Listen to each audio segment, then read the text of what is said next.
I'm here with Dr. Michael Melton, who is a teacher in Letcher County, and he's got an exciting project based on a lot of research dealing with promise surrounded by poverty.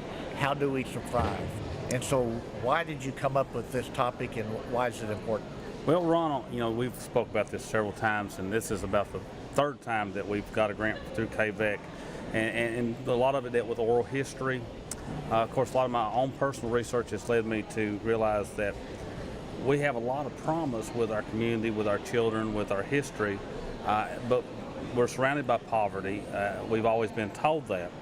But what I began to realize with a lot of the interviews that we conducted, and we're working on podcasts this year as well, is that there were a lot of people that came through a much greater poverty than what we consider now, and they were successful.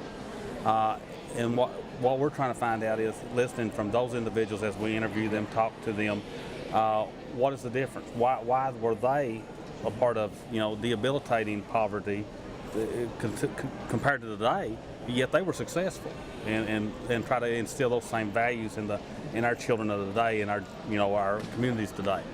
And the challenge is, while the poverty rates in America have gone down, in eastern Kentucky they have climbed, and I know Letcher County, it's over 50% of the youth at 17 and younger are in poverty. So is there a reason for that?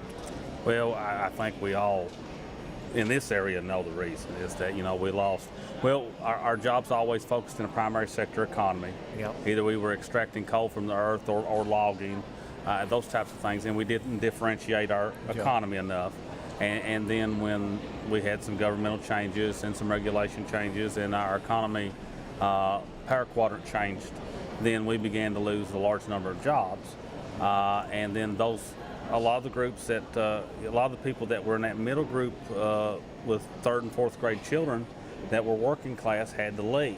Yeah. And then those that had to remain, that didn't have options, are either unemployed, underemployed, or need the help of the government to survive. And we're just kind of that situation that, just in our area, just in our county alone, in Letcher County, we're over 75% free and reduced lunch. So we've got a lot of barriers in place. But through this project and through the other projects that we have done, I think we need to try to build to connect our communities and our children, especially our children, be connected to something. Yeah.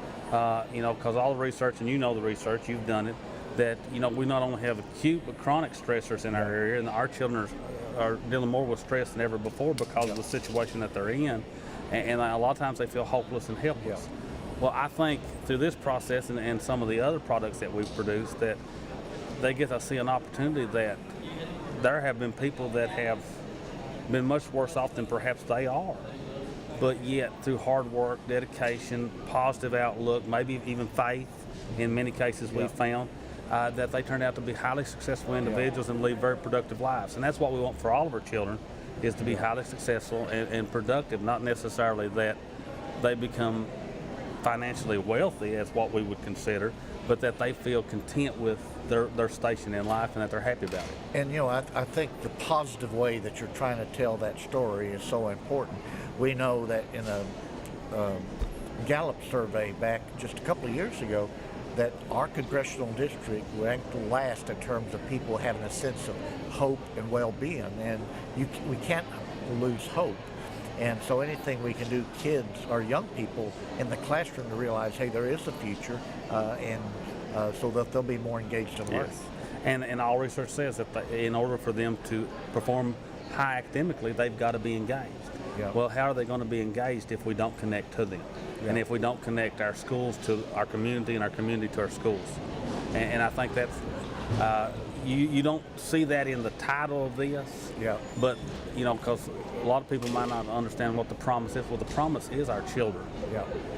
Because you and I are both aging.